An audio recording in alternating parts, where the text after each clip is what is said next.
Welcome to Timelines of Success, episode 135. Today is October 27th, and you're going to hear on iTunes tonight, and we're live with Omar Zenhom today.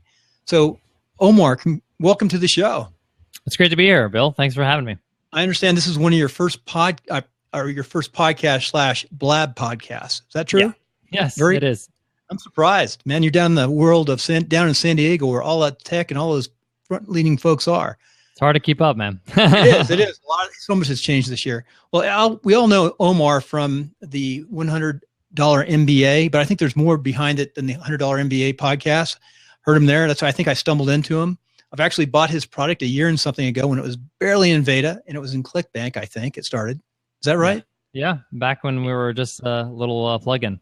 And he is right now the developer of Webinar Ninja, and of course, on mini podcast, and we'll find out more about his background because I'm really interested in the next 10 or 15 minutes before we go into success principles to find out how he got to where he is today. So Omar, go ahead, shoot. How did you get to where you are today? You're in San Diego. How did you get there doing what you're doing? Wow, a long journey. So I was born and raised in New York. My parents are Egyptian Americans, came here in the 60s, and just grew up here, went to college at Rutgers, studied English and became a teacher. That was my career. I wanted to become an educator because, I wanted a stable job. That's basically what I was looking for. And I taught English as a second language. And so I started out here in New York, and then I moved abroad to Dubai and started teaching at the high school level there. I started to move up in my career there in education, became a head of department, and then I moved up and became head of department in the university over there in Dubai. So I did that for over a decade. But while I was doing that, I was kind of side hustling on the side, learning about business, learning about online business and how to build businesses. And I built a few on the side. And then about 4 years ago, I decided to make the jump and be a full-time entrepreneur. So that's when I made the leap. I started a business consultancy firm called businessrepublic.net. And then I partner up with Nicole, who's my partner in life and partner in business, Nicole Baldino. And we started the $100 MBA. And shortly after we started the community, we started the $100 MBA show, which is our podcast. And about, I would say, 22 months ago, we started Webinar Ninja, which you mentioned earlier. So we were in New York, we moved to San Diego. So it's been a journey, but we like to travel. So I got a quick question. Webinar Ninja, I must have caught one of your very first webinars when you were offering that. And I bought it, I think, before you even had it out. I was so impressed with your platform. Oh, thank you so much, man. I want to dig more into that platform. So how did you create Webinar Ninja? So Webinar Ninja for us was just a creation of desperation, really, because we were doing webinars on our own in our own community in the $100 MBA, and we were just not happy with the options out there. It's very cumbersome. It's still kind of hard to put one together. You have to have a landing page software, and then you got to have the actual webinar software, the video stream one place, and then you have an email marketing software to give you notifications, and then you have the chat, which you have to embed, which is you have to pay for monthly, and it just was almost too much work than it was worth. So I thought to myself, there's got to be a better way. I sat down and started, coding some PHP, which I'm very bad at, but it was good enough. And I got a programmer to clean it up for me. And I just slapped together a WordPress plugin, which was very dinky at the time, but I started using that. And then our users started asking us, like, what are you using? I want to buy it. So then we're like, okay, maybe we should start selling this thing. And that's when we launched the beta version. That's about 22 months ago. Wow. Yeah. My timing must have been just right. Now I'm digging it back out and playing with it and getting ready to go. Webinars now, you teach courses on how to do webinars too, don't you? Yeah, so we do. We have a 7-day course as well as we do live webinars as well, teaching that. A 7-day course. I know you just had some type of get-together down in San Diego, didn't you? Yeah, we had a live event called Webinar Ninja Live, which was our first live event, which was really great. We had a whole bunch of great speakers, John Lee Dumas, Matthew Kimberly, Grant Baldwin. It was really, really fun. And I try to speak, in person as much as possible about webinars. I just spoke at FinCon about, launching your first webinar, and I'm actually speaking this Thursday at here in SD here in San Diego for HubSpot. So that's going to be fun. Yeah, HubSpot. Yeah, I know I have a friend going down to HubSpot. Naval Academy graduate's going to be there too. Oh, amazing. So yeah, it's a lot of stuff going on. So how did you end up down in San Diego? Well, we were in New York and we loved New York. It was a great experience, but it is freezing cold half the year. And we were there because a good portion of our business was client services. So we used to shoot video for financial firms. These were sales or stories type videos, documentary style videos. We used to do web development, things like that. And then we started to move away from client services and started creating the $100 MBA, create our own products, create Webinar Ninja. And we started to realize that, we are not bound by the location anymore, so we can kind of explore a little bit. And we wanted to go somewhere warm, and we thought California. We had a couple of friends in San Diego, so we said, let's give it a try. And we literally came out here on an Airbnb and fell in love with it and just decided to stay. That's nice, yeah. And then, of course, you left Dubai. You ended up back in New York. Yeah. That's where you started your business initially, back with family. Then you came out to San Diego. San Diego seems to be a hub of people doing a lot of things like you're doing. Yeah, sort of I think kind of technology. Yeah, I think it's because the cost of living is probably the best you're going to find for a beach type of environment. Right. LA is quite expensive, so is San Francisco. So people that are working from home, it's not too terrible to make ends meet and live a good lifestyle. That's good. That's interesting to think about. You ever get down to south of the border? We've been to Mexico, went to Puerto Vallarta and things like that, but we've never kind of drove through the border. We just flew in. So going back into your business more, what have been the challenges now that you've been out in San Diego? You've done some programming, you created a plugin, yeah. You brought in developers, which I think is a great thing to do. Yeah, I mean, this last year, I say 2015 has probably been a big year for us in terms of growth. Nicole and I were bootstrapping our business for a very long time. We did as much as we could, as long as we could. And this is what I recommend to people on the $100 MBA show, is that, there's nothing wrong with doing things yourself, but at some point you're going to have to scale. And at some point you just can't do it all yourself. You're not great at everything.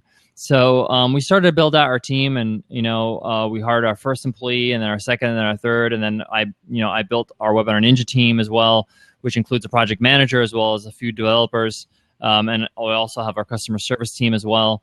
So, we've gone to the point now where Nicole and I are a team of 10. So it's been a fun journey. It hasn't been easy because, hiring and recruiting is a tough thing. And you want to make sure you find people that are not only skilled, but they also have the right attitude and they buy into what you're trying to do. You want people to have a little bit of passion in what they do. So, that's been a great journey of just growing and learning through that. And, it's funny because when I transitioned from education to entrepreneurship, the more I work and more I grow as an entrepreneur, I realize how much of the experiences I'm taking from education as a manager, as somebody who did interviews and recruiting for a very long time, and I really just took it for granted, and now it's coming in handy, No, I've heard this. You mentioned about your skill set, your strength.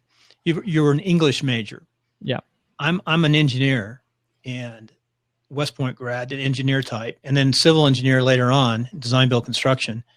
I've always been jealous of the folks with English backgrounds because it's like any skill, you have to work at it to be good at it. And it's evolved through your lifetime, reading, studying, understanding the pros. So I've always been jealous of you guys. And I think actually later on in leadership, I think it's almost as important or even more important than having that engineering background. Engineering is more technical. The English allows you to communicate better and lead better, I believe, and write and communicate. I think. I mean, you have a point. That's true, but the statistics don't lie. Most CEOs are engineers, right. and they have a very analytical type of decision-making process, which is very good when you're trying to make tough decisions. Sometimes in business, you're not going to make decisions that always feel great. So you have those advantages as well. And most CEOs learn to communicate, talk, and get up in front of microphones too, but they have to train themselves, of course. Yeah. So driving on. So today, what are your challenges? So today, my challenge is trying to grow the business while having a little bit more of a work-life balance. Nicole and I have been working very, very, very hard for the last few years, to the point where we're realizing we need to notch it down a little. And that includes, that's why we're growing the team, and that's why we're trying to go on these little test runs where we'll be hands off for a week and then 2 weeks and then go on, go away, travel for a little bit, see if the team will be fine without us. So it's kind of that whole paradox of working on your business and not in your business. So that's been a transition for us. This has been a challenge for me personally because it's my baby. I love what we've built. I cherish it. We worked very hard to get here. So it's very hard to kind of just, empower people and let them do their thing, but you have to do it. And I've had a lot of great advice from people that have are a few steps ahead of me. So they've kind of given me that kind of advice. You just got to do it and allow people to have that kind of power. Where's your team located geographically? So we have a whole bunch of different locations. So we have people here in the States. We have people in North Carolina. We have people in India. We have people in the Philippines. We have people all around the world. We have people in Portland. So yeah, it's been fun kind of recruiting. And that's what it's funny because Nicole gave a guest lesson on the $100 MBA show about managing remote teams, which is really a great lesson. And one of the advantages of having a remote team is that you have this wide selection of talent. I don't have to, choose from my local area. I'm sure there's great people here, but I'm limited.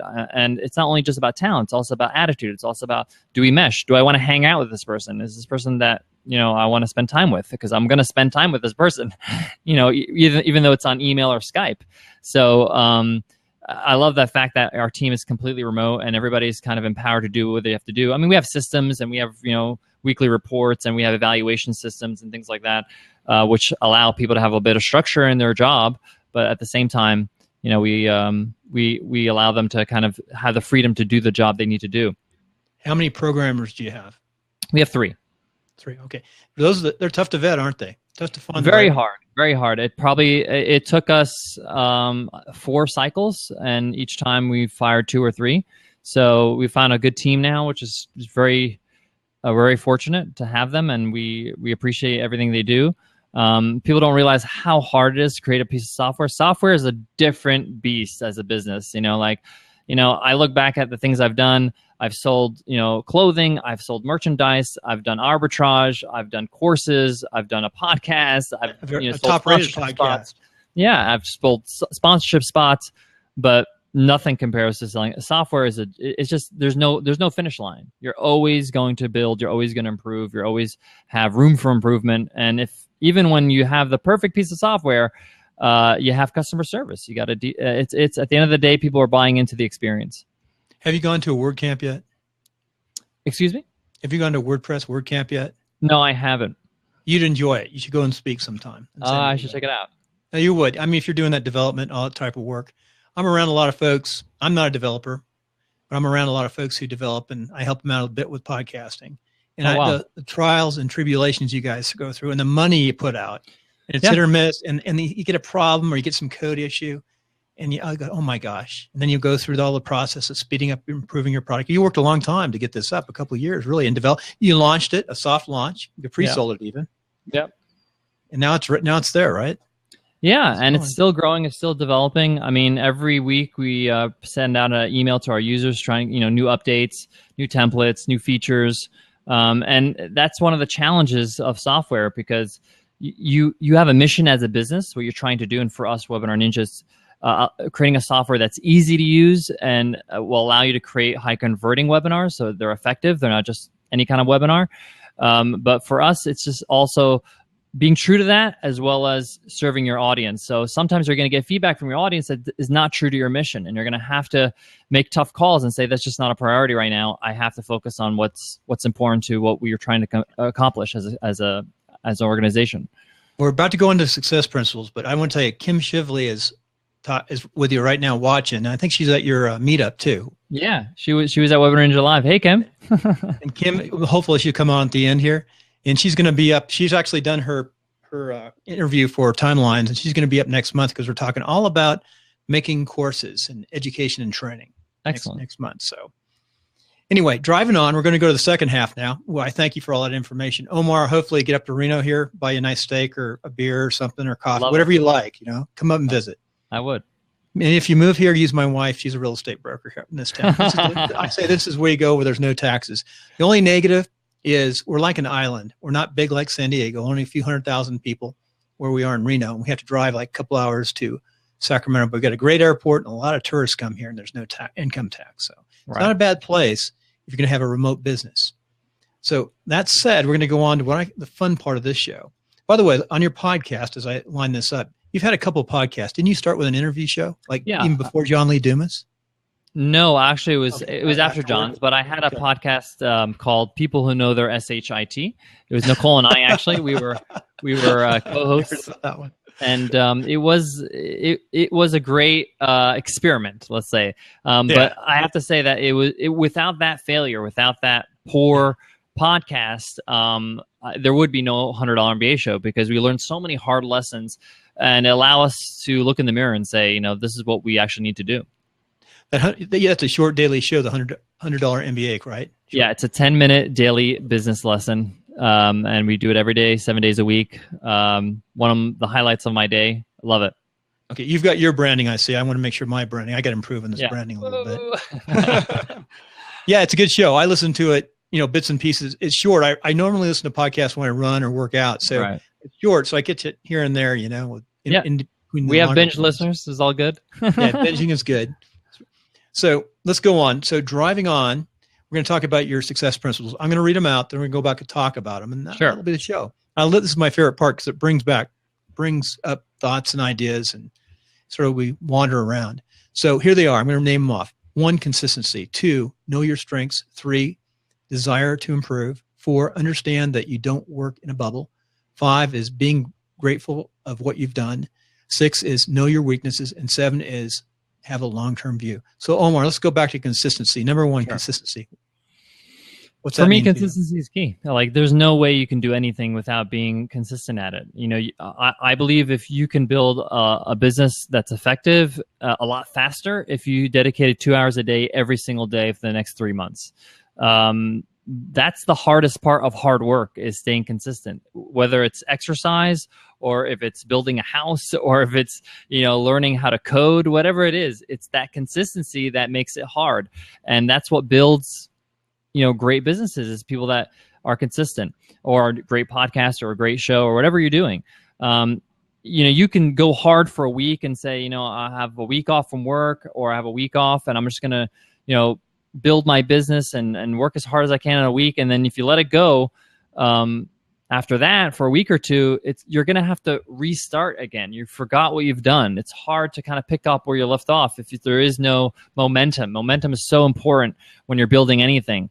So that's my number one advice to anybody, is that if you want to build anything of significance, you're going to have to get in the habit of being consistent. I love that word momentum too, tying in with it. It's so important. Now, do you ever binge and just work through something and don't stop, or do you have to break down your day into elements where you have to do certain things every day and then put a couple hours into something else? What's your day like? So my day like is just like that. I batch, or I have like group times. So I'll spend 3 to 4 hours recording the $100 MBA show. I'll do a few episodes in a row, and then I'll take a break from that, and then I will handle any emails I have, whether that's being on other shows or clients or customers or things like that. I then, after that, probably move into something like I'm working with the team at Webinar Ninja. I'll have a meeting with my program manager, find out what's going on, see where they are in terms of progress. From there, I'll probably have lunch, and then maybe break and do some exercise, go to the gym, maybe go for a walk, and then come back and probably wrap up. Maybe I usually have some sort of thing coming up in the future, like a public speech where I need to prepare myself, or something like that. So routinely every day, you exercise routinely? I try. I mean, I was very consistent up till last week when I had a very long stint of travel. And then when I come back from travel, I got to start it up again. So definitely something, like at least going for a walk. If I can't go to the gym, I go for a walk for 40 minutes just here on the bay and come back. Now, when I started my digital business a few years ago, I spent big hunks of time just studying and learning. I can't do that today. Yeah. I can only put like a couple hours, doing those types of things. I'm developing products. I can't develop a product all day. I've got to put a couple hours a day into it, but consistently a couple hours every day. People are trying to say, oh, don't just batch it all. You can't do that. There's other things that have to be done. You got to also relax your muscles a little bit, your mental muscles and your creativity a little. True. But the thing is consistency, is doing it day in and day out, and ideally at the same time. I have different days, of course. Like we try to do podcasts on Tuesdays and Thursdays and Sundays. I do too many podcasts. It's a weakness. So yeah. I mean, one of the things that I always refer to, I love history. It's one of the things I used to study as a kid. And, the 5-day work week is a modern invention. Like this is not how civilizations were built. Like the Ottoman Empire was built because they had a 7-day work week, but they didn't work 8 hours a day. They worked 5 hours a day, and they had a life every single day. And I guarantee a farmer doesn't work 5 days a week. Exactly. They work when they have to work. And some of the days are long and some of them are shorter. Yeah. So number 2, knowing your strengths. Yeah, it's a huge one. I mean, I think the reason why we had any kind of success with the $100 MBA is that we realized that we're educators. I have to incorporate my experience in education, in teaching and learning in some way in terms of how I deliver my product or my product itself. And that goes with anybody else. You have to take a look at your strengths. And a lot of people struggle with this. They're like, I don't know what my strengths are. I mean, just take a look at your experiences. Like, you might have a unique experience that no one else has. Maybe, you're Greek and you know about Greek culture because your family used to go to Greece every summer. Okay, that's a strength. Whether you recognize it or not, you know more about Greece than the average American, right? So you have to take a look at what you have at your disposal, whether that's work experience, life experience, just natural talents that you have, whether that's speaking or learning or listening or artistic talents. So know your strengths. You have to identify those things as soon as possible and utilize them in whatever you do. So your strengths are English, communications. How did you get into PHP? You said you did a little bit of PHP work. I have just curiosity about creation. I like the idea of creating something out of scratch, just from scratch and just putting it out in the world and see what happens. I don't know where I get that from. Maybe I was a kid. I used to do that. I don't know, but I was just curious and I just wanted to pick it up. I like to design and engineer things, and I think this goes a little contrary to knowing your strengths. But sometimes maybe I'm not a really strong coder or developer, but I still want to figure it out like a puzzle. Yeah. So I still want to put a little bit of time into that. How do you fit that? You're not really strong in something, but you still like it. So what do you do? You can still pursue it. You can become strong in it. That's not an issue.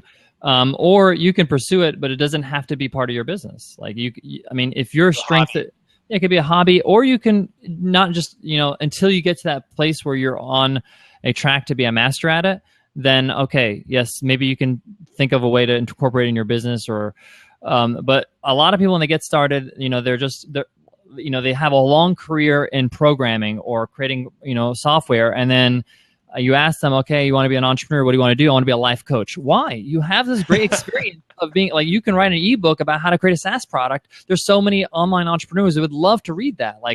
How to create a project. What's the cycle of a project? You have all this great experience. You just want to dump in the garbage.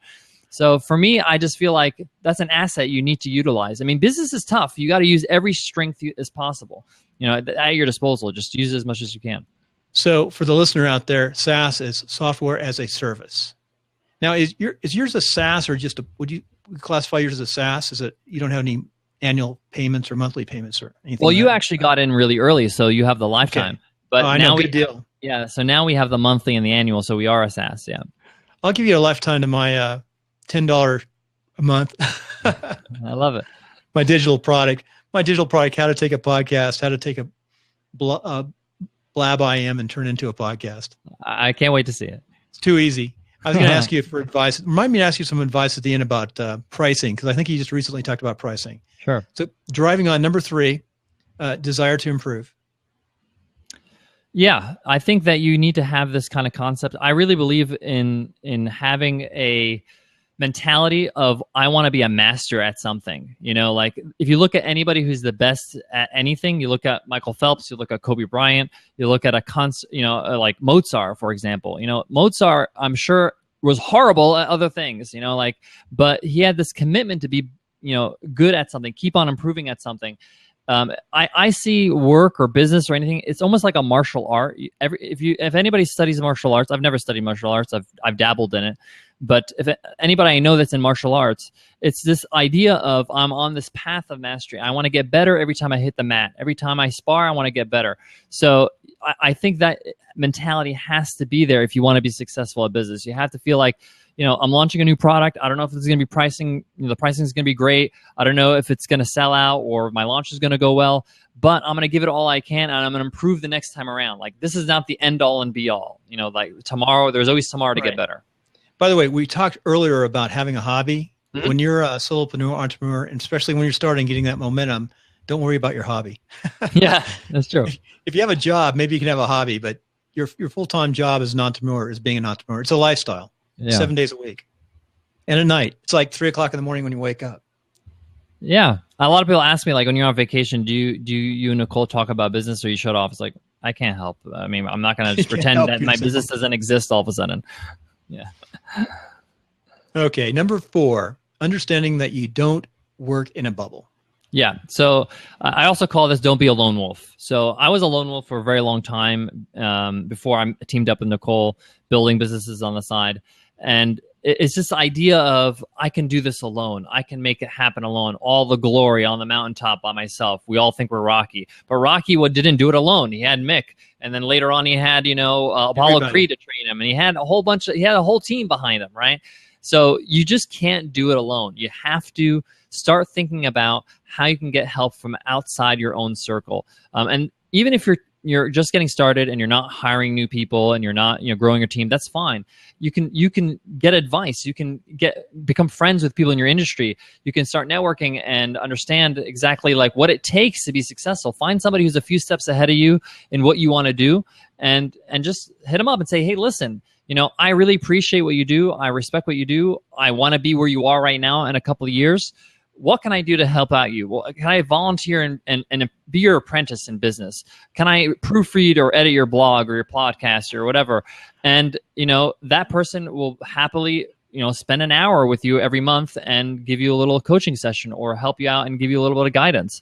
So there's nothing wrong with this concept. You can reach out and not just do it by yourself. You can get the help of others, and you can grow a lot faster when you do it with the help of others. Oh, great point. A great point about getting people to volunteer and work with you. Trade off your expertise for some of their time to do proofreading or whatever it might be. Yep. A lot of small things that can be done in a team. My only piece of advice is that if you're going to approach somebody, don't approach them and say, what you want me to, I want to help. Tell me something to do. Like, you have to come in with a plan. Like, that person doesn't need more work to say, hey, okay, let me see what I can give you. That's work for them. So you want to solve problems for them. You want to just say, hey, this is my strength. I'm a great editor. I can edit your podcast for you completely for free. I can give you some advice. I can, write some music for you, whatever it is. In exchange, can you spare an hour a month? I've done that in the programmer's digital world. That's how I sort of got into the programming side. Is they came to me and I said, sure, I'll do that. And we learn from each other. Yeah, definitely. I didn't intend, but now I could think of maybe you could say, I'm looking for interns if you want to work in these areas, Exactly. Some areas. That's a great idea. So number 5, this is a good one. Be grateful of what you've done. Yeah. It's often when you have heads down and you're working hard, you forget that you've gone a long way. So you want to kind of look back and reflect and say to yourself, hey, I've achieved something. I've gone a long way since I got started, and just be a little bit grateful for what you have. A lot of us, we just go and don't reflect. It's good to take some time to reflect on your achievements. Very good. Know your weaknesses. You got to know your weaknesses. You have to be real about it. A lot of us, we think we're superheroes, and it's not true. I mean, if you want to be great at something, you can't be great at everything. So you have to just realize that these are my weaknesses, and you need to shore them up by not trying to spend all your time to be, proficient in them. Try to get somebody to do them who's great at it, who loves doing that. Whether that's freelancing or adding them to the team or making them a partner. Some of the best partnerships you see out in business are people that are exact opposites. People that complement each other. So you want to have that in business. You want to have that in your life. Is just that understand that I'm not going to be great at everything. These are areas I need to plug into my business. Let me find talent. So Omar, you have a huge amount of energy, which is positive. On the negative side, with that energy, do you have to work on focusing? Are you like most of us, were trying to go too many different directions? Is that a weakness? For me, it's not actually. I'm horrible at multitasking. I cannot multitask at all. So you focus. You can focus down. That's a strength. And that's the thing. When I do something, I'm very focused on it. Even if I'm just having a conversation, I'm very focused on what's going on. I'm analyzing everything. I'm remembering, stories and things like that. So it's very hard for me to kind of take notice of what's going around me. A lot of artistic and people can communicate well. Sometimes they have problems focusing because they take in so much. Right. It's a skill set. So what is a weekness? Oh, wow. You got energy, plenty. You can focus.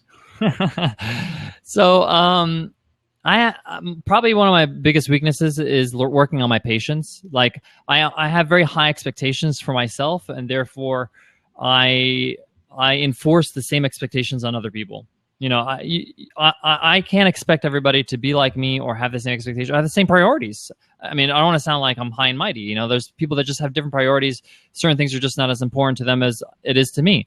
And when you're growing a team, when you're managing other people, you have to be sensitive to that. You have to understand that, at the end of the day, they're not your business partner. They're working for you. They're not going to be as invested as you are. You're going to have to motivate them in different ways than just monetarily or time off. You're going to have to, carve out a way for them to feel significant in their job.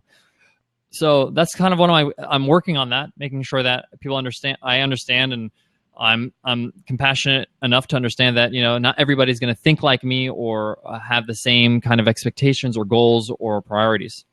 So early in this program, you mentioned that you have a team leader in your team and a scrum team leader, something of that nature. Yep. Scrum, something organized. So does that help you with that weakness? Does that fill that void?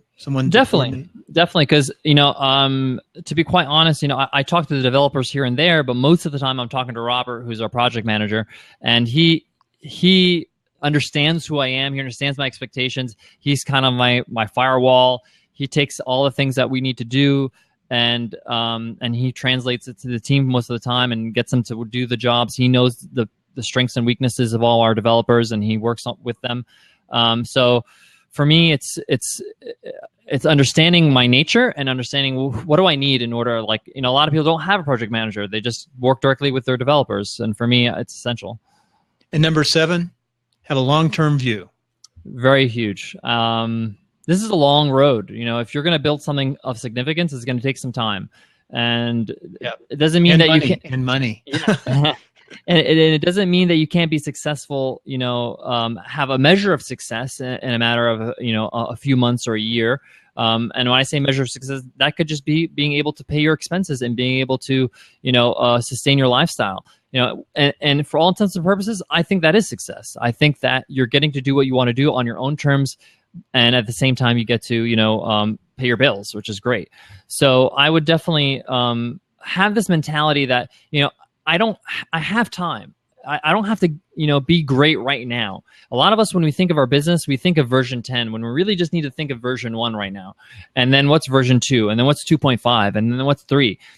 And take it step by step, because if you want to build a thriving community, an audience that just adores everything you do, loves what you do, that's going to take some time. So there's obviously edge cases. And there's also false edge cases. People think, well, what about Angry Birds? Well, Angry Birds was the 53rd game that the company made. No one ever heard of all the failures, right? So it takes time. So if you just remind yourself of that, it allows you to be a bit more patient. It allows you to also to understand that, let's take a look at what my business looks like in 3 years, in a year from now. Even a year is maybe too far from a lot of people, but it's a good exercise. What does it look like for you? What's the success look like? Does it mean you have a team of 500, or does it mean that you have a team of 5 and you have, the mobility to travel the world? These questions allow you to kind of stretch your imagination and also stretch your expectations. Well, with that last point, you opened up a lot of questions. I just thought we didn't know about Blab IM 6 months ago. Yeah. This thing, the world changes so fast. So you're projecting out in this business. I was over in the Middle East like you were for a period of years. I was a little more remote than you. And the world changed a lot during that time. A lot. How do you keep up with change? You do your best. For me, I try to be as up to date as possible, but there's a lot of things that I'm not up to date with because I'm busy. And that's a good thing. You need to build your own thing. Everybody's building their thing. You need to build your own. So, and whatever that is, whether that's a community, a course, a consulting, program, whatever it is. So I think you could try your best to just stay abreast with what's going on, but at the same time, don't punish yourself or, feel bad about yourself if you don't know all the latest things that are coming out. I mean, there are people that are like that and they don't get anything done. So last question in this little element, what version are you on in Ninja Webinar, and where is it going to be a year from now? Wow. Good question. I'm calling you on your planning. I would probably say Webinar Ninja right now it's probably in version 5 right now. It's in version 5. Did you raise the price the whole time? Version? We've been moving the price up, and we're going to raise it again probably in the new year. I heard you today talk about that. Yeah. It's gonna. We have to, because it's just part of. We keep adding to the software. It's more robust, and we want to be able to serve our customers properly. So yeah, I would say they're version 5, and a year from now, as you move up in versions, it takes longer than before. So I'd probably say a year from now will be in version 6 or 6.5. It's funny because as we grow, as we add features, we're also simplifying the platform, making it even easier to use, making it even more cohesive. And that's harder than actually just cramming it with a whole bunch of stuff. So yeah, that's where we're at. Will there be other products too? Yeah, for sure. I mean, that's the plan. But right now, the $100 MBA and Webinar Ninja have our full focus. They're very young right now. They need our full attention. We need to kind of grow and grow our platform, and also just for us, like I mentioned before, we want to see a certain level of success in certain areas before we move on. It's very hard for us to kind of, especially with the $100 MBA show, because I'm the host of the show, Nicole's the producer, and it's very high touch. So before we kind of, let go of something, we're going to have to make sure it's in good hands. Very good. So advice to me as you close, and we'll find out how we can contact you. Then I'm going to open it up and close out the podcast, and we'll open up a little bit for question and answer if somebody has time. I hope we are available to go to the few more minutes into the hour. Sure. So advice to me. I'm building a product right now. I'll tell you, it's been a lot of work. This is no program. This is no SaaS. It's just a simple online course. And Kim is here, and actually she teaches online training. I'm having a problem with pricing. Okay. And my thoughts. I think this blab, to me, it's so simple to create a blab and then put it up in Libsyn and create an iTunes and get it out to Stitcher Radio, do these things and put it on YouTube. Even testing YouTube before I found blab of quicker ways to make podcasts. I think it's so simple. Right. I want to get a really affordable product out there for like $10, 45 minutes. Here, you can do it like in a few hours. You can get this darn thing up. It's not that hard with the books and the systems. It's tough to create content, but the mechanics and getting it up is not that tough. Is that a bad idea? I've got like a $39 product. I'm going to offer it for like $10 for a while just to get it out there and test it. Is that bad? I mean, I can't make a living at 10. Okay. So go to a higher level product, which is, I make web pages and systems for podcasters, basically a real simple, podcasters, netcasters page. Right. But anyway, that's not my main business. I want to go more digital. So how do I price my first product? So my first suggestion is I want you to look a little wider. And when it comes to pricing, nothing's etched in stone. You can change it all the time. A lot of people worry, what if I lower my prices? What if the first customers are going to get upset? You'll deal with it when they get upset. If they ever and people don't get upset because people understand there's something called a sale, right? Buy something on sale, no one gets upset. So, right. So my advice is I would go with a few tiers. I would at least try 2 or 3 tiers, and you can add elements like a community where people can ask questions, like a Facebook or private Facebook group, and that could be something that's included in the higher tiers. You can have just straight up the actual, if you want to have an entry level $10 product, that's fine, and that would just be the course alone. But if they want, the course along with the community, it could be $20. And then if they want the community plus a 1-hour strategy session with you or a 30-minute strategy session with you, that's going to cost $30. Right. I would go with 3 tiers because you want to see, because there are people that want more than just a course. They want a community, and they also want you because they see you as the expert and they want access to you. And they're going to get that through the community, but they'll also get that through the coaching for an hour or so, where you can like maybe help them set up their first blab right. and get it going. So I would definitely go with tiers. There's nothing wrong with starting low. It's okay, and then you can raise the price. You could do something called what's a bump sale. A friend of mine, Jason Zook, he's got a great software called Bump Sale. I think it's free to use, and then they take a percentage. But basically, what it does is it allows you to double the price every time somebody buys. So it starts, say for example, I've seen that. Yeah. So if you start out with like $1 and the next person's $2, $3, $4, so you can experiment with that. But I definitely would go with the tier system. And there are people that are looking for more. They're not just looking for just a course. And there are people that are willing to pay more for that. So I would definitely go with that. ClickBank it started some of that technology, didn't it? The bumping systems? Not sure. I'm not sure. I remember seeing ClickBank years ago. Yeah. Well, Omar, I want to thank you for coming on. And I'll You're just close up the podcast portion. Tell us how the listener can get a hold of you. Sure. If they want to learn anything about the $100 MBA or the $100 MBA show, they can check us out at 100mba.net. If you want to learn more about Webinar Ninja, they can go to webinarninja.co. If they're interested in learning how to plan and launch their first webinar, we have a free 7-day course, 7-part video course with cheat sheets and everything completely for free at webinarninja.co/plan. So if I wanted to buy the Webinar Ninja today, what would be the least expensive way I could get into the program? Where would I go? What would I do? The best way to do is you can go to webinarninja.co. We have three plans right now. We have a monthly plan at $65. We have a annual plan for $345, and we have a lifetime plan at $995. Not sure how long the lifetime will be around for because we are going to go strictly SaaS, but that's how it is right now. Very good. Sounds really good. Well, thank you for coming on, and we'll finish up. Just hold fast. Hey, Kim, if you can, come on up. We're off the podcast. Here she comes. Hey, Kim. Kim just had the crazy. You're on my list to call and contact, Kim.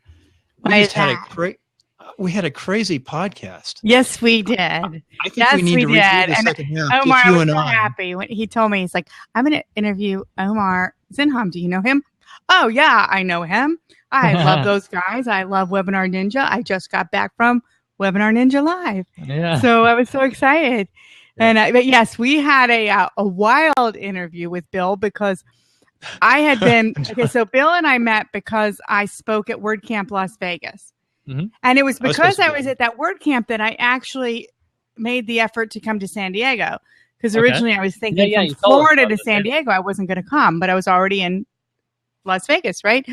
And so I've been on a couple different calls with Bill and his co-host. I've heard them. And the night that we had our interview, Jonathan, his co-host, was on drugs, super high on medication. Cold medication. Oh, wow. Okay. And he was as wild as a March hare. I mean, maybe you guys don't know that saying. It's an old saying, but he was just nuts. Oh, my gosh. So I was like, I'm glad you're editing it, Bill, because my mom was traveling that day, so she was too tired to be on, because normally my mother's on when I'm doing an interview. And that night I was like, oh, my mom, this is not going to be good if my mother pops in. Jonathan just texted me trying to make contact. He's part of the team. Yeah. So he just came up. So Jonathan, come on up. We're talking about you. Hey, Jonathan. We're just Omar. How you doing? See, this is the new kind of podcast here. I might keep these notes on afterward. It'll definitely be on YouTube. You should. Yeah, it's definitely, there he is. There's Jonathan. Yeah, there's the SaaS dude. Omar, I don't know if you and Nicole are using this much, but Blab has really been great for me for building audience. Okay, great. Excellent. And Jonathan needs to take a lesson from you. He's like the SaaS developer pulling the team together, and he's out trying to do sales. He's pulling his hair out. Plus the podcast. Hey, Jonathan. Why you say that? You're not on medication today. He's on this though. You're on the. He's got to be in a coffee shop. He lives in coffee shop. Is that coffee shop or is that the? No, I'm at home, Bill. Actually, I'm at home. Oh, you should have come up on the normal. Hey, come up on your normal system. Come on back. Guys, I'm really sorry to interrupt, but I gotta jump on another call, and I don't want to be late. Well, Omar, we want to thank you very much for coming on. We definitely appreciate it. Thank you. And the show will be up tonight, so I'll get you an email up, and it'll be up tonight at about midnight. I love to share. Thanks, Omar. Good stuff. Thanks. Take care. Thank you. You're almost there. We go, Jonathan. I'm gonna come on up in a second. I'm gonna shut you off. Come up on your good system. We'll see you in a second. See, I'm gonna shut him off after last time. Now we can talk about it. Bill, that was a good interview. Omar's easy. Omar's got high. You're easy too. High energy, except we got John. He's very high energy. I told you I love him. I know them and I love them, and he's very high energy. He's really great. Yeah, they're good people. He and Nicole are both good people. Well, you know what I'm doing on my show? We can talk for a while now because I can edit the backside of this. But Sure. on my trying to develop my product right now, I'm just only working a couple hours a day because I'm so busy with the podcast and my other obligations and just everything I do, the stuff we do. I need to put more time into, building the tools. So how you doing Good. this week? Busy. I mean, my next live course is tomorrow, and that's why I said I owe you a link. I told you I would give you access to the course. I have 2 people I have to give access to the course to that I haven't yet. You're one of them, and I'll get that out to you. It's just been so crazy. The course is coming live. It's going awesome. It's just been crazy, and I'm still, I'm sponsoring WordCamp Orlando. So I've had to get a lot of stuff to them, which is awesome and exciting. And I love WordCamps. And I'm still putting in speaker apps for other things. So it's just been crazy, but good crazy. There's bad crazy and there's good crazy. This is good. I'll have to come back when we get rich and get ahead of the ball game here. I have to come back to WordCamp Orlando. It'd be a nice place to WordCamp Orlando is a great WordCamp. Nice Really is. It's a go to the parks for a day or two and it's so funny. You live there. Not to be a bitch. I was born and raised in Florida, and I don't see you when I go there. God, put forks in my eyes before you would send me to a park. Okay, we're still recording. I might drop this on. You can put that in there. People who know me know that that's me. I just, and when I was a kid, I was like the most envied child because Disney World opened in 1972. I was 7, 8, 9, somewhere around there. And my grandparents were 45 minutes from Disney World. So I got to go like 4 times a year. I was the envy of the school. I got to go to Disney World 4 times a year. And this is back in the day where it wasn't like you bought one ticket and you got everything. They had these different tickets. I don't know if anyone remembers that. We had A tickets, B tickets. Oh, yeah. I remember that. Yeah, for sure. So I grew up 10 miles from Disneyland.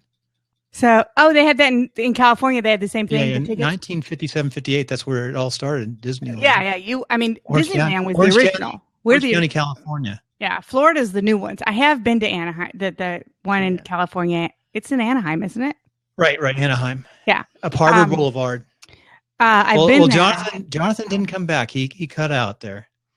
I told him to come up in the system. It looks like he's subscribed. What's going on? No, he was. He's dropped out. So okay. Hey, we're gonna finish up, but I appreciate. No, Jonathan is back. If he comes back, we'll let him finish up this because this is going to be a podcast tonight.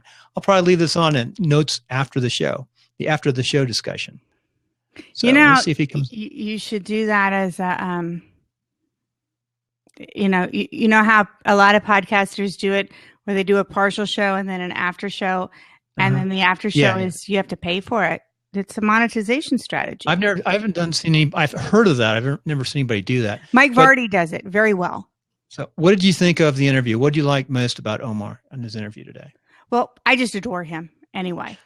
I like his energy. I want some of that. His energy is great. And you're a good interviewer, by the way. You're a very good interviewer. And so this platform is good too. You pull things out of people, but he's always, Omar's just always good.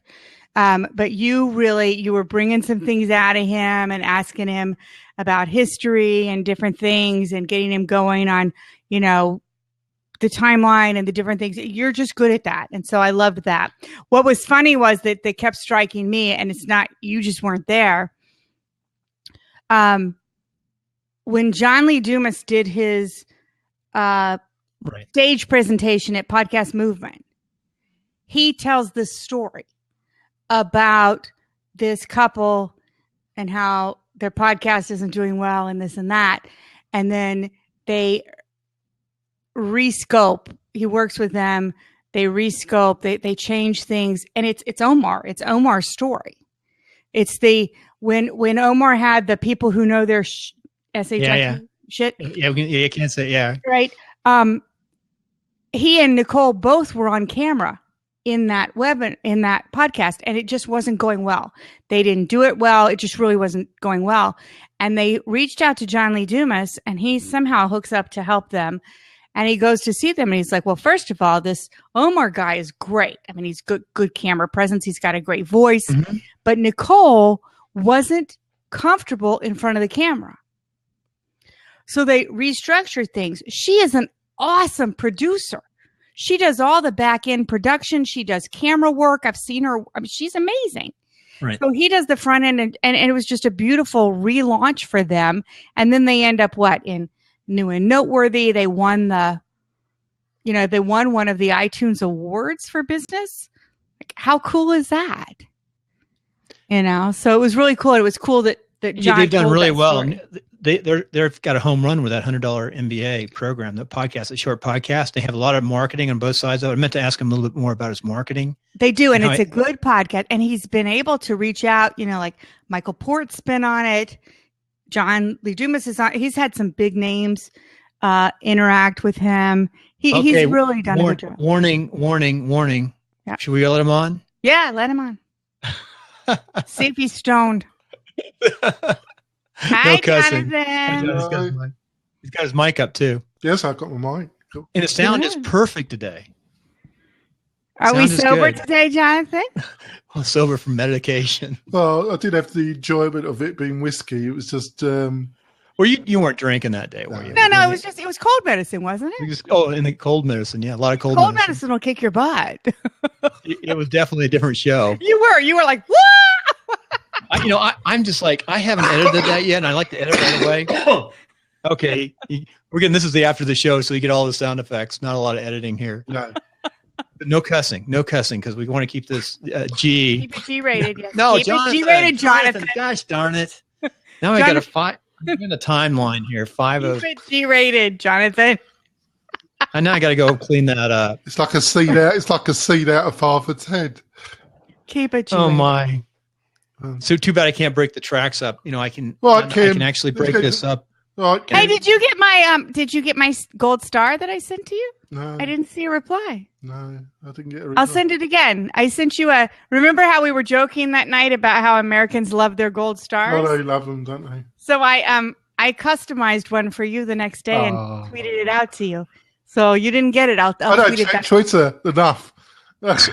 So, folks, this is the SaaS guy we talked about on the show with Omar. If you're still on listening, there's nobody watching apart from us, Bill.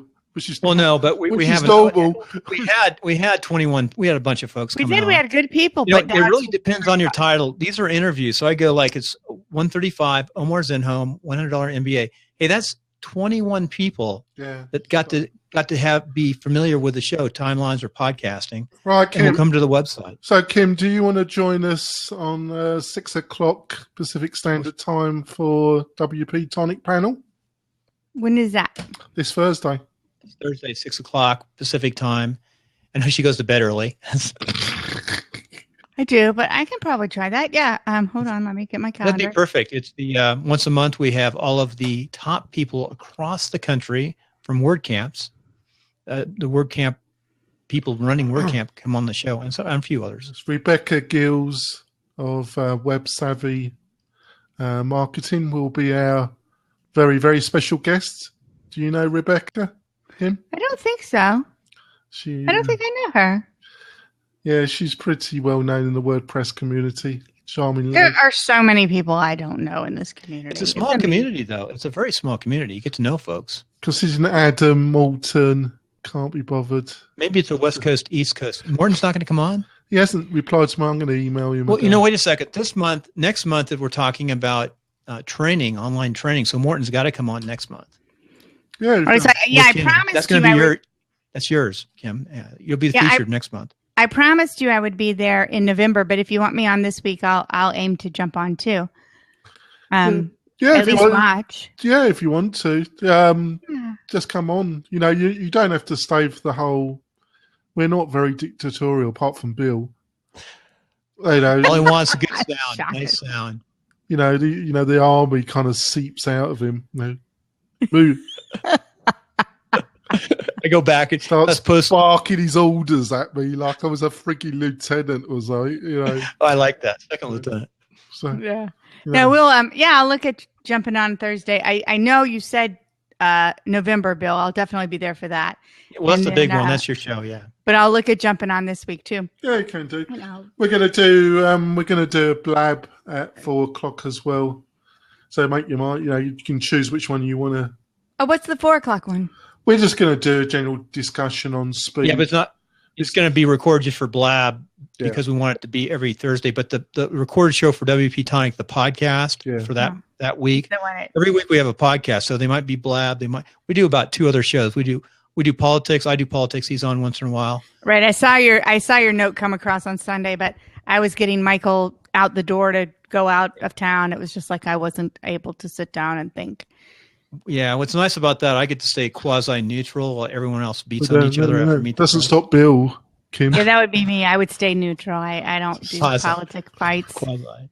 Jonathan, I am caught. Like, I think I've told you guys this. I'm like strapped between a family that's so far to the right they're almost fascist, and a part that's so far to the left they're almost socialist. Well, you're libertarian, right? You got that libertarian blood, right? And I'm like, guys, just leave me alone. I hate all of you. You got the libertarian blood, right? I have the libertarian blood. I am libertarian blood. My son is. My family is split between, and I don't have the energy for political fights. I just don't. Are they believers in those political beliefs? I mean, do they? It's funny oh my God! Yeah, they're like hardcore. Like my dad will almost have a heart attack watching Fox News. He's a believer in Fox News, and he'll always have, because he will get so uptight. He'll be so uptight. He's like, and you just really screwed the pooch this time, didn't you? It's like, Dad, calm down. It's not worth losing you over this stupid, right? Like he's just gonna have a coronary one night. Yeah. And then I have the other half on my other side of the family, and they watch Bill Maher, and they, they're into all that. And then they have the whole liberal side, and I'm like, I'm just stuck in the middle. I'm like, you know what? All of you just go away. I just want to live on an island somewhere and not have a government or anybody else. Yeah, that's good. It's not going to happen, but there's a few places like that. There's a few places. Are there? That place, have you Atlas found them? Shrugged. Remember the Valley and Atlas Shrugged somewhere? Yeah. Well, because see, now I'm probably one step away from being a Randian if we're going to talk about Atlas Shrugged. Yeah. I found a country that I didn't know existed.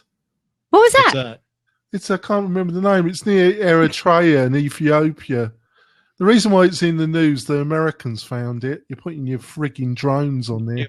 A new base. This is for the political show. You found some frigging base. You're going to have to save that one, Jonathan. You found some frigging base near the Yemen. Hey, so you're last bit of advice I want from you guys. I bought a new domain today, my addiction. So, in fact, last night, I woke up because the heater went on. We forgot to turn the heater off.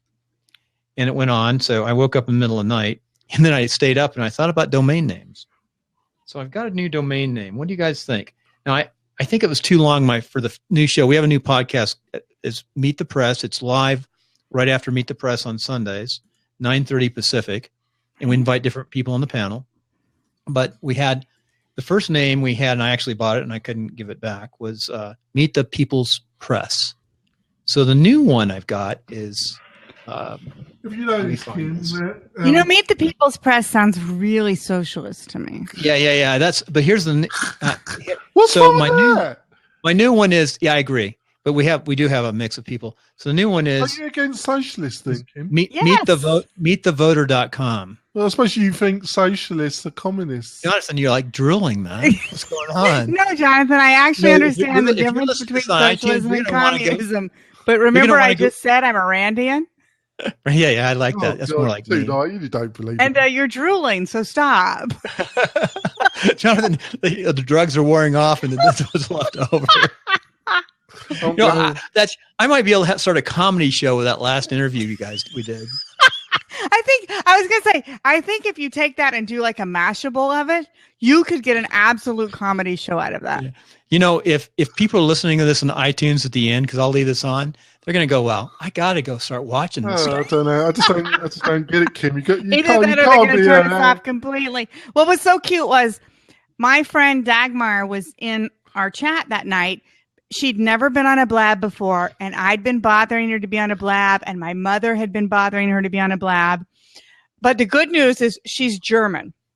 So I mailed her afterwards. I'm like, Jonathan's not normally that nutty. I think he was on English, medication. Though. And she writes me back and she goes, "Oh, we're all European. It's all good." She's German. And she's just like, "Oh, he's European. It's good." People are checking in and they're coming in and out of the show and they're saying, "Jonathan doesn't look like Omar." No, he doesn't. Is that Omar? That is not Omar. That's Omar's stand-in. We need to have a lower third on Jonathan. This is not Omar. Yeah. We can't do that right. Hey, by the way, another point. So the new name, I think I bought it. I got, I can always turn it. I bought it through my own domain company, meetthevoters.com. So I might as well. Meet the voters, not voters, meetthevoter. I couldn't get S. Meetthevoter.com. So it's Meet the Press.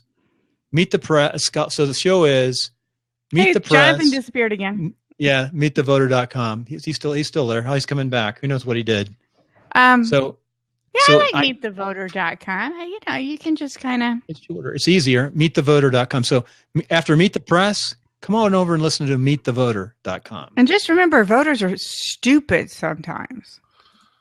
Some are stupider than Anne Frank and whatever her name was. Who? Anne Frank. Anne Frank didn't vote. I think he's got a mix. I know who he's talking. I think he's got his hands mixed up here. You meant Ayn Rand. Ayn Rand. She was one crazy dog. I've never seen. Kim, you must do something to him because he's honestly. I'll say something positive. He's not quite. She was bonkers as they come. She was. God, she was totally bonkers. You only have to look at her. She had these fleeting eyes, bonkers. Hey, Jonathan thinks we're on the political show. So anyway, that's the new show. Bonkers. So as we finish up the blab IM, and we'll probably leave this on here. I'll do a little cleanup. This is going to be up tonight. And Jonathan, you missed a really good interview with Omar. He's doing really well. I actually have to do work, Bill, unlike some. Well, you should. I don't do any work. I sit around eating bonbons and playing on YouTube and editing your shows. He wants me to edit. He's trying to get me more work to edit shows. And said, Jonathan, there's only so much bandwidth. I'm trying to produce how to make these podcasts. I'm trying to produce stuff. I've got to cut back somewhere else so I can produce. I've got 4 podcasts. It's a lot, and they're netcasts. They're not just podcasts. I take this. It goes up on YouTube. Right. iTunes and Stitcher. So it takes a little bit more work to do that. Yeah, I'm launching my first, I've been doing the video training for a long time, but I'm launching my first podcast November 19th. So we're in crunch time right now. That's tough. And my problem is I don't have a name for it. And I'm trying to get my cover art done. I have the episodes. I mean, I'm good at recording. I have a name because I'm really pulling my hair out. Huh? You know what I was teaching? What did you say? I was teaching, and I don't know what he said. I'm pissed. Sometimes who told you that one? So what I do initially... Jonathan, bite me. This is how I recommend you do a podcast. When you start a podcast, I used to do it with just YouTube, and I think it works well, I like to do where you can see the person, so you can use a lot of different platforms. Skype is a great platform for high def. The next pretty good darn platform is to use Google Hangout. But you do the interview, and then you push it up on YouTube. So you start stacking on YouTube. Then you watch it. Then you decide, do I really want to launch this podcast? And then you take it. And then once you have 3 or 4 episodes, you launch the podcast. I did 12 shows on YouTube called Podcasters Home. And after talking to the top podcasters, we decided this is not going to be a great show. So we converted them into timeline fillers. Okay. So I'm just saying, just stack some first, get them ready to go. And then I've kind of done that. I don't have intros, outros, or a name. Yeah. And I need the name so that I can get my cover art done. But that's really where I am. If you put them up on YouTube or someplace like that, your friends and family can sort of watch them and give you feedback early. That's my thought. Old Billy here, the wizard, he's complaining about a 35-minute little podcast from I'm Right. And if he did it properly, he'd be able to flog stuff to agents anyway. Real estate. No, I like real estate. We have a real estate show. I forgot about that. That's a fish show. And he would be. He's only got 20 years experience in the game. You think you could find something to frigging sell him, wouldn't you? Yeah, all he does is complain. He's just amazing, Kim. So, Jonathan, now that we know you're not stoned anymore I from think there's something going with it. cold medicine, are you feeling better? You look like you're feeling better tonight. Got a bit of a cough though. Thursday did not look good. You looked really bad Thursday. You look like you're feeling better. It came on but those what they call Bill knows those tablets. Which ones? You take enough, Bill. You should. No. Zycam. Zycam won't make. Did you call? I'm a big believer in Zycam. They'll knock it out in a couple of days. So I kept taking these Zycam. Yeah, but Zycam does not make you stoned. That is not what you were taking. That's from cough medicine or codeine I was taking or whatever. Cough medicine with. Were you taking like NyQuil or one of those? I was taking it all day. It was all going down the Yeah, you were like. I must have taken about 50. I haven't been that stoned in a long time. I must have taken about 50 pounds. And he was. That's like, I don't know about that show. It was wild. We might have to redo and keep that for the new comedy show. God. Yeah, well, if we need to redo parts, just let me know. But it was funny. I mean, it was like, and I'm telling my mom, I'm like, and I kept playing the straight woman. Well, I'm like, I did not fall into it. I said, because my family knows me. I can throw down with the best of bad boy humor. And my family's like, you didn't fall into it, did you? I'm like, no, I did the straight woman. I played the straight man. Bill was Monty Python, and I was the straight woman. It's a good way to finish. You know what? IBM. It's the end of the month, and I got to make sure I have enough bandwidth to get this show up, and we'll try to put most of it up, I think. Omar, if anybody's listening, like Omar's fans are listening to this show, he's saying, like, do you know what they did after the show? Yeah. It's like, cut the part of the three of us out. This should be a blooper reel, right? Yeah. This is the cut this part out and we'll splice it all together for a blooper reel. Yeah, listen. So this is what you get when you do when you come on Timelines and you do an interview on this Blab IM. Yeah, and don't use that, like you said before the other night when we were together. Don't use that to pitch Seth Godin because you're not going to get it. You don't think Seth would come on, huh? Hey, Seth. Not with this kind of debauchery. Jonathan, we're not Seth Godin. He does send me a tweet every day, though. Hey, Jonathan. Yes. How you feeling? I'm fine. You know, in this. You want to talk to me? You want to talk to me for 10 minutes? Yeah, right? I want you to test. I've sent you a link to this new conference software I was recommended. It looks pretty good. Okay, sounds good. All right, guys. Everyone say goodbye. I'm going to pop up. Thanks. So we might see you at 4:00, or we might see you at 6. So we'll be blabbing at 4, and then the real Tomorrow, show. You mean? Thursday. No, Thursday. Excuse me, Thursday. Definitely. Yeah, I put you on my calendar, so I'll pop in on Thursday. You'll like it. It's actually very good. I learn a lot just listen. I mostly just listen to. I have to add you to the Slack channel, maybe. Bill will send you the link. I don't know. Yeah, we'll get the links out to you. All right. See you, Kim. Cool. See you later. Bye, guys. Bye. Jonathan, don't knock out yet. Say goodbye to you next. Jonathan from WP Tonic. I should have said the name of Kim's show. WPTonic.com. Can you have a look to see if you got that link first? For what? Well, on Slack? No, I sent you by email. It's got an invite. You know, we're still on the show. It's not live, is it? It's still live, yeah. I'm recording too. Well, they don't care. They're blabbers. They're blabbers. They don't this is going to be on iTunes. But you're not recording it, are you? Yeah, I am. No, you're not recording this bit. Yeah, I am. Oh, I didn't realise that. It's a good way to finish. I got to go and clean it up at 5:02 and 5:03. So let me call you right back. Say goodbye, everybody. Say goodbye, Jonathan. Well, this is Bill, and it's the end of the show, and I just want to talk a couple minutes. I want to thank you for coming on. We're experimenting a lot with Blab IM. Omar was just an amazing interview. Really, really enjoyed it. He's a busy guy, and I'm deeply appreciative of the time he gave to come on. Love podcasting, love the community. Kim and Jonathan, thank you for coming on at the end of the show. And without further ado, That'll be it for episode 135. Hopefully there's enough bandwidth.